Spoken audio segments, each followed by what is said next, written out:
बैठे हुए थे, जींद से हुंकार भरी, किस तरह की हुंकार है, किस तरह का केंद्र सरकार को मैसेज दिया गया? देखिए, एक ललकार रैली थी ये, तो हमने तो ललकारा है। और आज जो हमारी ये जरूरत इस बात की थी कि डिप्टी कमिश्नर आके वो ज्ञापन लें जिसके अंदर राज्य और केंद्र से संबंधित जो भी मुद्दे हैं उसके अंदर, मतलब अमेरिका के साथ जो व्यापार समझौता हुआ वो भी शामिल है। मंडियों के ऊपर जिस तरीके की शर्तें लगाई गई है फसल बेचने पे, वो भी उसके अंदर शामिल है। और इसके अलावा जो बिजली बिल में संशोधन कर रहे हैं और बीज बिल के अंदर और मनरेगा और लेबर कोड, ये सारी चीजें वापस ली जाए, ये हमारी मांग है। क्योंकि आज मतलब जो हमला जिस तरीके का खेती बाड़ी पर, रोजी रोटी के ऊपर है, वो हमला भी जैसे ईरान के तेल पर हमला हमारी रोजी रोटी पर। ईरान वाले तो लड़ रहे हैं बहादुरी से, हमारे वाले समर्पण कर रहे हैं। तो हमने ये ज्ञापन में लिख के दिया है और सरकार से ये मांग की है कि वो बुला के किसान प्रतिनिधियों को, एसकेएम को, और इन चीजों के ऊपर बातचीत करे, खासतौर पे जो राज्य से संबंधित मुद्दे हैं। तो मुख्य मांग क्या थी इसमें? मुख्य उसके अंदर तो एक तो ये जो मंडियों के अंदर जिस तरह की शर्तें लगाई, बायोमेट्रिक होगा, ट्राली के ऊपर ये लिखा होगा, वो लिखा होगा, ये दकियानूसी चीजें हैं। भ्रष्टाचार तो सरकार कर रही है। अभी धान के ऊपर कितने करोड़ का हुआ है, जो नकली खरीद, बोगस खरीद के ऊपर हुआ, उसके ऊपर अंकुश लगाने की बजाय ये किसानों के ऊपर शर्तें थोप रहे हैं जो हमें मंजूर नहीं है। और एक सवर से आज रिजेक्ट कर दिया इस रैली ने उन शर्तों को। एक तो यही राज्य सरकार, फिर हमारी फसलों के मुआवजे बचे हुए जो बर्बादी हुई थी प्राकृतिक आपदा से, और हाल में जो मानसून के टाइम पर 31 लाख एकड़ जमीन का हुआ था, उसका भी अब तक मुआवजा नहीं मिला है। और जो बीमा, फसल बीमा के अंदर कंपनियों को जिस तरह से अधिकारी मिले हुए हैं और छूट दे रहे हैं, वो भी लूट बचाए हुए हैं। ये भी एक हमारा मुद्दा है। मैं इंद्रजीत सिंह, वाइस प्रेसिडेंट अखिल भारतीय किसान सभा और संयुक्त किसान मोर्चा का कार्य करता हूँ। आज जींद से किसान हुए, किसान मोर्चा, दूसरे राज्यों से भी आज किसान पहुंचे हैं। हुंकार रैली का नाम रखा गया था। केंद्र सरकार से आप किस तरह की हुंकार भरेंगे, किस तरह का सरकार से आदेश आता है? अगर सिंह शहीद भगत सिंह कोरों के नाम पर है, ये शहीदी दिवस के ऊपर हम साम्राज्य विरोधी दिवस संयुक्त मोर्चे की काल के ऊपर जींद की मंडी में हरियाणा की तरफ से मना रहे हैं, जिसके बीच में हमारी बड़ी गिनती हरियाणा के किसान साथियों की आई है।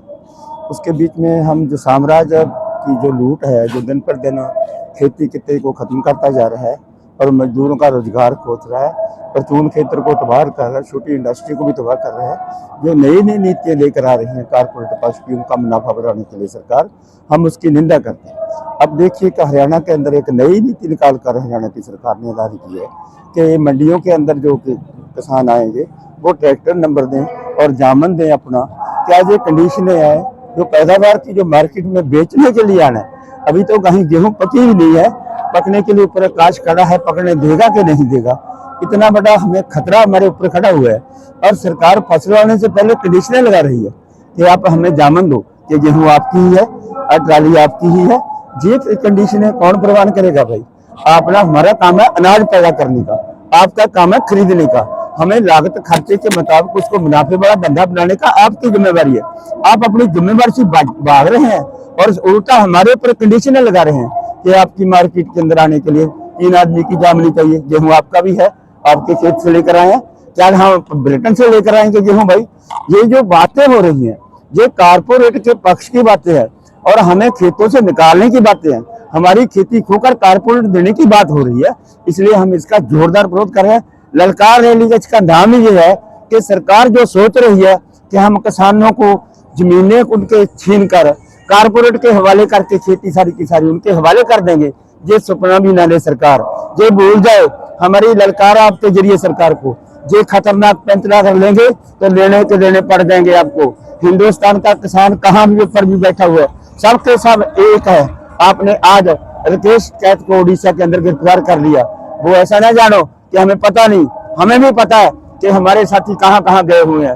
ये गिरफ्तारी की हम सख्त निगरानी करते हैं और सरकार को चेतावनी देते हैं कि जल्दी उस साथी को रिहा करो, वरना कुछ और पंगा लेना होगा, इसके ज्यादा महंगी पड़ेगी आपको बात। सरकार जिस तरह से दमन नीति अपना रही है, नई नई नीतियां लेकर किसानों को जा रही है, उसके पीछे क्या लगता है? उसके पीछे यही है भी कारपोरेट का मुनाफा बढ़ाने के लिए सरकार जो नीति कारपोरेट के पास की नीति होती है वो ही देखिए, अब ये परचून क्षेत्र के लिए वो बड़े बड़े शॉपिंग मॉल खोल दिए। शॉपिंग मॉल के क्या बड़ी बड़ी कंपनियों की, अमेजोन की ऑनलाइन जो सप्लाई है, परचून क्षेत्र का कितना कितना तबाह कर दिया वो लोगों ने। बड़े बड़े शॉपिंग मॉल होंगे तो हमारा परचून क्षेत्र तो तबाह हो जाएगा। इसीलिए ये सरकार उसी पॉलिसी के ऊपर चली हुई है। बिजली बिल 2025 बढ़ा रहे हैं निजी तौर पर कंपनियों बेचने के लिए। अगर उनके हाथ में आ गई तो स्मार्ट मीटर लगेंगे, उसमें चिप होगी, बिजली का क्या रेट होगा उनकी मर्जी होगी। स्लैब सिस्टम खत्म और सब्सिडी सारी खत्म, जो क्रॉस सब्सिडी मिलती थी वो भी सारी खत्म कर देनी है। इसलिए बिजली इतनी महंगी हो जाएगी तो 4 पैसे वाले आदमी खरीद सकेंगे। हम लोग इसलिए इस बात का विरोध करते हैं कि बिजली बोर्ड जो आपका फर्स्ट एक्ट था 1948, जिसके अंदर आपने लिखा था कि नो प्रॉफिट नो लॉस वाला अदारा होगा, वही कानून लागू किया जाए और बिजली पब्लिक सरकार के वाले की जाए। इसका बोर्ड बनाकर इसके अंदर उसी सब गरीबों को और अमीरों को सस्ती बिजली सप्लाई करे, ये हमारी मांग। तो आप मानते हैं ये चंद उद्योगपति ही सरकार को चला रहे हैं, कोई और तो जैसे अभी दर्शक साथियों, इस बात में प्रूफ देने की जरूरत क्या पड़ रही है कि एक दूसरे देश का राष्ट्रपति हमारे प्रधानमंत्री को बोल रहा है कि ईरान से तेल आप नहीं लेंगे, रशिया से आप तेल नहीं लेंगे, तो उधर से ये बोल रहा है। अभी डील तो अभी हुई है ना, अभी इसके ऊपर साइन नहीं हुई। 1 साल पहले ट्रंप की स्टेटमेंट पढ़े आप, जब ट्रंप राष्ट्रपति बना हुआ तो हमारा मोदी उनको मिलने के लिए गया। उसने साफ शब्दों में इंडियन एक्सप्रेस के अंदर बड़ी खबर लगी है कि 500 अरब डॉलर का चीजों का वस्तुओं का समझौता हम करेंगे। हम अमेरिका से 500 अरब डॉलर की वस्तुएं खरीदेंगे। तो ये मार्केट का रास्ता तो उसी दिन खोल दिया था मोदी साहब ने। तो आपको कोई शक है कि हमारी सरकार कारपोरेट के लिए काम कर रही है कि हमारे लिए काम कर रही है? ये तो आपको साफ प्रूफ है कि अभी उनको बोल दिया कि आप रशिया से तेल नहीं लेना, ईरान ने उधर से तो रास्ता बंद कर दिया। अभी बोल दिया हम 30 दिन की आपको मोहलत देते हैं। भाई हमें तेल लेने के लिए, कोई चीज लेने के लिए किसी की मोहलत की जरूरत पड़ेगी क्या? जिस बात से आपको साबित होता है कि हमारी सरकार को कोई और चला रहा है। हमारे देश को एप्स्टीन फाइल का जिसमें आपत्तिजनक वीडियो बताई जाती है, तो कहीं ना कहीं वो भी कनेक्शन हो सकता है जो ये चीजें चल रही है। अरे बड़े बड़े दैंत है उसके अंदर, ट्रंप भी होगा, मोदी भी होगा और भी पता नहीं कितने निकलेंगे। वो एफसी जो फाइल है वो गुप्त रखी हुई है इनकी, उनको ओपन नहीं कर रहे क्योंकि उसके अंदर काफी राज है। काफी हरदीपुरी का भी नाम आता है उसमें, शायद उसमें अबानी अडानी का नाम भी आता है, उसमें ट्रंप का भी नाम आता है और हो सकता है नेतन्याहू का भी नाम हो। इसमें सारे के सारे जो चोर हैं ये लोगों बच्चों का मांस खाते रहे। इस बात का सबूत है। देखो अमेरिका बोलता नहीं हम किसी के ऊपर जबर नहीं होने देंगे। अमेरिका बोलता कि हम मनुष्य जिंदगी का रक्षक है। वो लोगों ने एक उस टाइम जो फर्स्ट दिन हमला किया है 28 फरवरी को, एक स्कूल के ऊपर हमला किया, 160 बच्चे मारे गए। किसकी रक्षा की बात कर रहे हो भाई? किसकी रक्षा की बात कर रहे हो आप? किसको गुमराह कर रहे हो आप मनुष्यता के कातिल हो। आप मुनाफे के लिए कुछ भी कर सकते हो, जो करते हो कर रहे हो, लोग देख रहे हैं।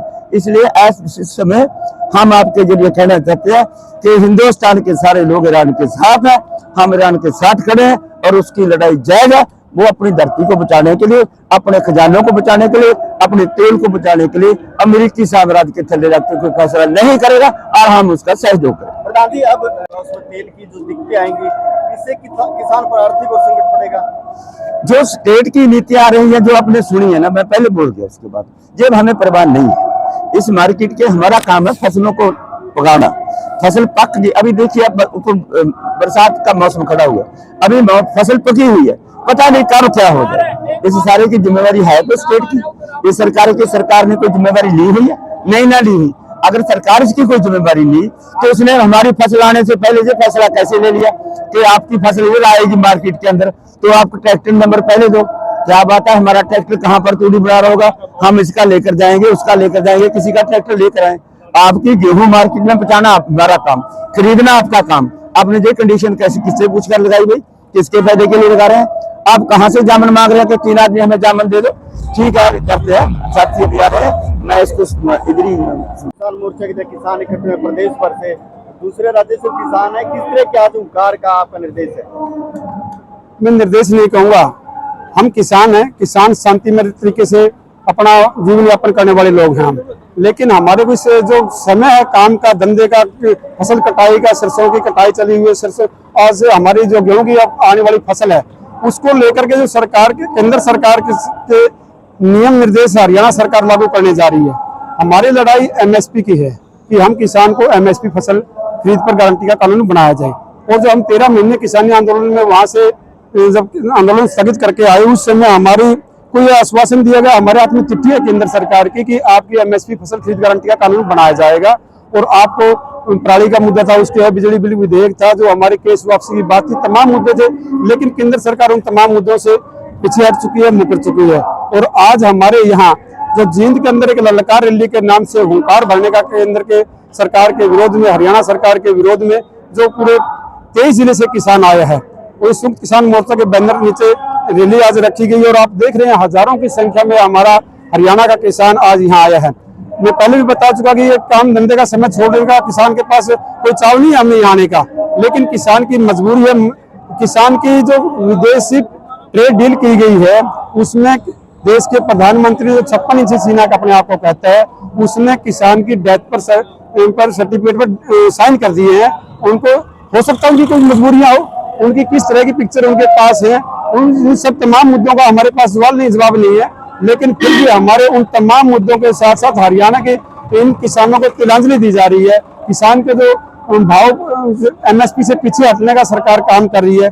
और जो नया कानून हरियाणा सरकार के द्वारा लागू किया गया है, उससे हरियाणा का किसान त्राही है, उसे बिल्कुल सहन नहीं करेगा। आज कल से हरियाणा सरकार के द्वारा कहा गया है कि एमएसपी पर फसल खरीद गारंटी के कानून पर अगर किसी किसान ने अपनी फसल बेचनी है तो ये हरियाणा की गाइडलाइन है। इन गाइडलाइन के ऊपर आप फसल पर काम करेंगे तो आपकी फसल एमएसपी पर खरीदी जाएगी। मैं आपके चैनल के माध्यम से हरियाणा के कृषि मंत्री और हरियाणा प्रदेश के मुख्यमंत्री से सीधा सवाल करना चाहता हूँ कि हरियाणा प्रदेश के जो साथ लगते हुए प्रदेश है, दिल्ली है, राजस्थान है, उत्तराखंड है, उत्तर प्रदेश है, और जो जितने भी राज्य हमारे हैं, उनमें एक भी प्रदेश के अंदर ये नियम लागू नहीं है।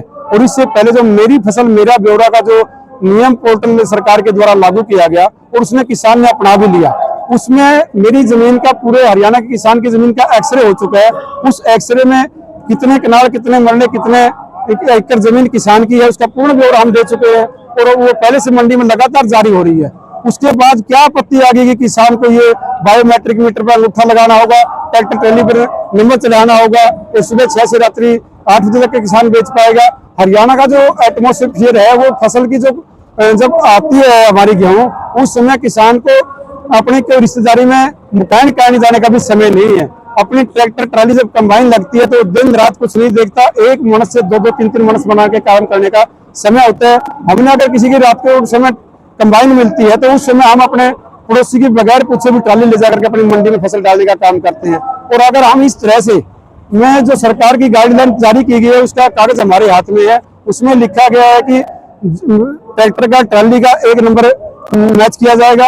अगर ट्रैक्टर ट्राली पर नंबर नहीं है तो जो प्रशासनिक अधिकारी हैं वो उस ट्रैक्टर ट्राली पर अपना सफेद कागज के ऊपर भी चस्पा करके नंबर लिखेंगे। और उस प्रक्रिया में उस व्यक्ति का नाम, उसका फोटो, ट्रैक्टर ड्राइवर का फोटो उतरेगा, उसके 2 साइजों के फोटो उतरेंगे। इस प्रक्रिया में कम से कम 10 मिनट का समय तो जरूर लगेगा साथियों। तो किसानों को आज एक जींद में इकट्ठा होना क्या रहा है, किस तरह के आज आप हुंकार बरपाएंगे, जिस तरीके से लोगों से आप मिले हैं, विचार किया है, आगे किस तरह सरकार को चेतावनी है? चेतावनी तो मैं यही कहना चाहूंगा कि किसान तो एक अपील कर सकता है, लेकिन इस अपील का अगर सरकार पर कोई असर नहीं होगा तो फिर मरता क्या नहीं करता।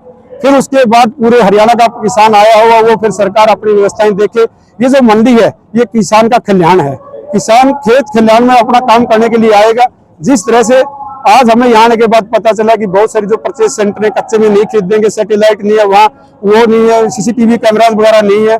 4G की बात करने वाला प्रदेश, या आधी से ज्यादा 80 करोड़ आबादी को तो 5 किलो अनाज आज भी ये विश्व गुरु कहने वाला देश फ्री में अनाज बांट रहे हैं। और हमारा अनाज इतना पैदा करने के बाद भी इस केंद्र सरकार के पास उस अनाज को ढकने के लिए, कवर करने के लिए, स्टोरेज के लिए व्यवस्था नहीं बन पाई 75 साल की आजादी के बाद।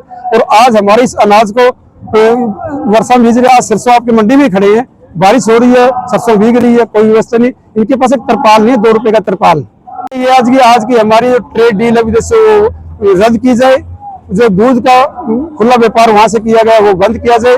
पशुपालन का जो धंधा में किसान मारा जाएगा, मुर्गी फार्म का जो किसान है वो मारा जाएगा अगर विदेशी डील रहती है। और जो हरियाणा की जो ये 3 नियम लागू किए गए हैं। इनका मुख्य मांग आज की प्रदेश की हरियाणा की यही है कि इसको हरियाणा का प्रदेश का किसान कतई स्वीकार नहीं करेगा। हरियाणा प्रदेश के मुख्यमंत्री से हमारी ये गुजारिश है, ये मांग है कि इसको जिस तरह से किसान की मांग पहले रहती थी उसी तरह से रखा जाए, यही हमारी मांग है। आपका शुभ नाम सर, क्या पता? मैं चौधरी जोगिंदर घासीराम नैन, राष्ट्रीय अध्यक्ष भारतीय किसान यूनियन हरियाणा। और